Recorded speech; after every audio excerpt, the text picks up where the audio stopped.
तुमच्यासोबत असं कधी होतं का काय हे मी तुम्हाला सांगणारच आहे. तर काय झालं माहिती आहे का, सकाळी ना मी मेथीची भाजी सुक्की केली होती आणि पातळ बी केली होती. सोबत भात होता, चपात्या होत्या. पण अभि स्कूलवरून आला आणि तो म्हटला की मला दोन्ही पण भाज्या नको. तर म्हटलं आता याला पटकन काय करायचं आणि भूक बी त्यात लागलेली होती. तर मग मी काय केलं, सकाळचा आहे ना एक मी कणकेचा गोळा तसाच ठेवला होता. मग त्याला आहे ना छान असं मी लाटून घेतलं. आपल्या चपातीसारखं छान असं लाटून घ्यायचं आहे. छान लाटून घेतल्याच्यानंतर ना त्यावर ना अर्धा चमचा मी ना तेल घातलं. तुम्ही हवं तर तूप बी घालू शकता. तुपाने छान असे चव येते, पण अभिला तूप आवडत नाही म्हणून मी तेलच घालत असते.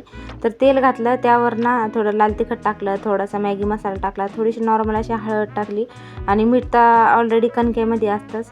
आणि त्यानंतर ना याचा छान असा रोल करून घेतला, बघू शकता अशा पद्धतीने. आणि छान असा रोल झाला की आपल्याला याला मधून ना कट लावायचा आहे. जे कट करून घेतल्याच्या नंतर ना जो आपण चुंबळ कशी बनवतो तशी याला आहे ना छान असा याचा ना रोल करून घ्यायचा आहे, तसं गोल गोल.